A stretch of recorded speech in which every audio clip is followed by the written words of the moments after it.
With the recent passage of the Trump administration's sweeping new funding bill, states across the country face significant changes to how Medicaid eligibility is determined and verified. I'm Wyatt Kash with Scoop News Group, and here to unpack some of the ramifications of those changes and how states can use new technologies to keep pace are Alex Bejarano, Public Sector Advisor at TransUnion, and Greg Schlichter, Director, Research and Consulting at TransUnion. Gentlemen, thank you so much for joining us. And Alex, let me start with you. Let's set the stage. From your perspective, what are the most significant areas where this public law 119-21, or otherwise known as the One Big Beautiful Bill, how will that impact states most in managing their Medicaid eligibility? Yeah, so I think the bill is going to affect states in three key areas. Number one, fraud, waste, and prevention, with stricter identity verification and document requirements to avoid things such as dual or duplicate enrollment and improper payments. Number two, I'm going to say it's compliance. There's going to be more frequent redeterminations going from every 12 months to every 6 months. And that equates to more of a federal oversight as the bill calls for tighter reporting requirements from the states. And number three, government efficiency. I think the demand for government efficiency is greater now than ever before. And with Medicaid accounting for up to a fifth of some of these states' budgets, it's essential for this program to receive the right tools and the right data in order to get the benefits to those that need it the most. So I'd love to dive into each of those three areas a little closer, if I may. Let's start with duplicate enrollments. Why is this a growing concern under the new policy, and how can states get ahead of it? Yeah, so government is focused on eliminating waste, and there was a recent CMS analysis that found approximately $14 billion in wasted funds due to unnecessary duplicate enrollments.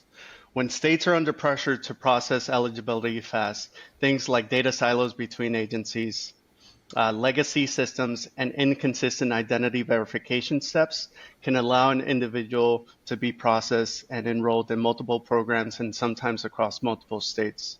For state agencies, getting ahead of this means breaking down those silos and implementing front-end identity proofing and cross-program data matching.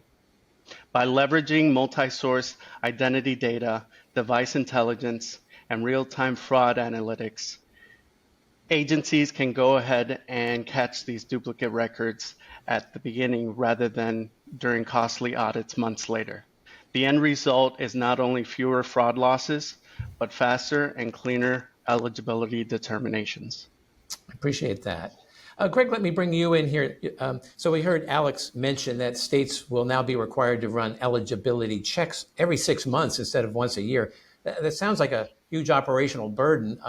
How can agencies realistically handle that? Yeah. I mean, it's a good question, right? It's going to be a challenge to handle more frequent checks. Certainly from a timeliness perspective, right? You don't want to delay a decision on somebody's coverage, but that needs to be balanced against fraud considerations, right? Where looser processes introduced for the sake of speed could allow more scammers through. There's also, when we're talking specifically about income and employment, there's the logistics of doing these checks, right? Most agencies rely on legacy data providers whose network of data furnishers typically don't include pathways for verifying that somebody is, let's say, a gig worker, or they work at a small local business, or they moonlight as a freelancer, right? There's a variety of macroeconomic factors that have precipitated a change in how people participate in the labor market, certainly over the past few years. And agencies need to make sure that their ability to verify income and employment matches the typical profile of their beneficiaries, which now likely skews more towards the non-traditional employment than it has in the past, right? So thinking about ways to deal with those challenges, two primary areas jump to mind. The first is to really consider the human element of the applicants, right? You're dealing with folks who are typically struggling. They have a lot on their mind. More frequent checks means more opportunities for people to miss deadlines, right?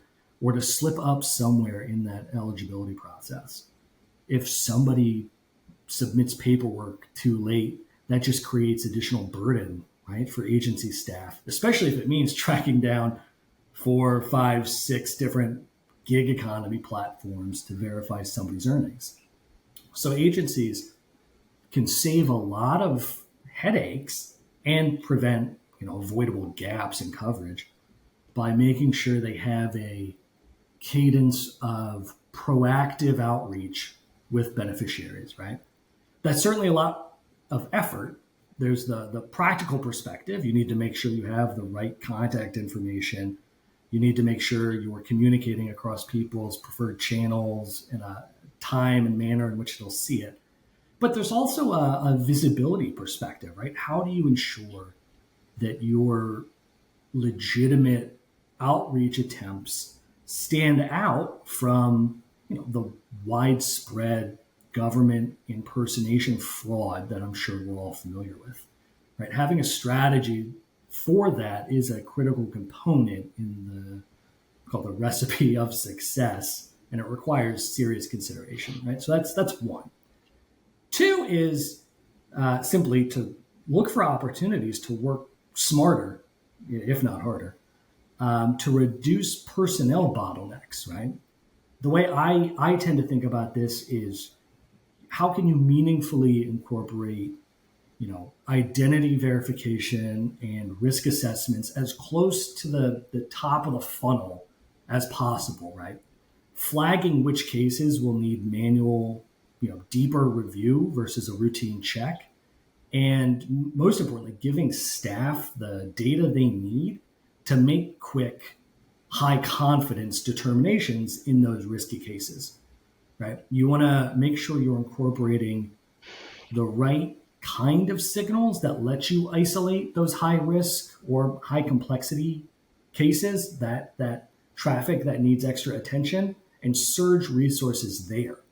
Because if everything gets high scrutiny, then, that's a bottleneck, right? Same thing if you can accurately flag these high risk cases, but you're not giving staff the data they need to actually act on those flags. If they have to go hunt that stuff down to do their job, that's another bottleneck.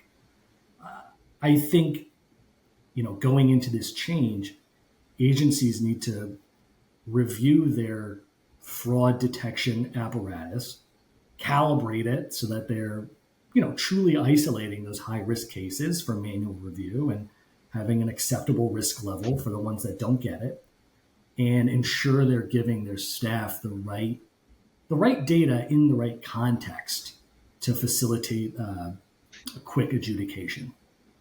That was a very long-winded answer. I hope it answered your question. So, Greg, how can modern technology also help alleviate the pressure on areas like call centers, which are likely to be inundated now with inquiries from, I'm going to say, confused or certainly concerned constituents? Right. The first thing to consider here is how can you reduce avoidable inbound call volume, right? And that gets back to a proactive outreach that actually reaches constituents or beneficiaries. Agencies need to get ahead of these changes. They need to communicate new deadlines and new instructions and ultimately try to reduce the learning curve for beneficiaries ahead of enrollment, right? You don't want people trying to build the plane as they're flying it. And again, I can appreciate that's easier said than done, and not, no outreach campaign is going to be 100% effective. So for the people who do call in, you need to look for how can you gain incremental efficiencies across the call center experience? Because at the scale most of these call centers operate, even saving 30 seconds a call can add up to a significant amount of time savings, if you're dealing with tens of thousands of calls a week, a month. A common thing, we've seen many agencies do here is implement callbacks, which is certainly a step in the right direction, but that strategy really falls apart if you're just blindly following a queue system rather than using data to identify who to call next based on their likelihood to actually answer the call at that time. Some people have points in the day where they're just not going to answer the phone. And if you make a call during that time, that's wasted effort, right? Calling somebody back, even if they are available and they screen your call because let's say it's tagged as possible spam or it's just a number, right? And it doesn't have your name associated with it. Whatever it is, that unanswered call just creates additional workflow burden. I think agencies also need to be mindful that a general increase in call volume is going to go hand in hand with more calls from fraudsters, probing and looking for weaknesses in your system.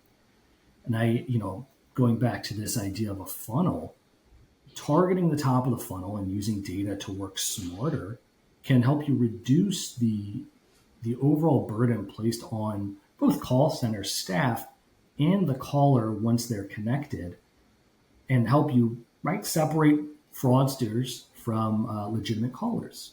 I think one way to address that is to use what we like to call device intelligence, right? Has this phone recently been SIM swapped, or has it been used in connection with other fraud attempts in the past? And you can push those risky calls to a separate workflow, right?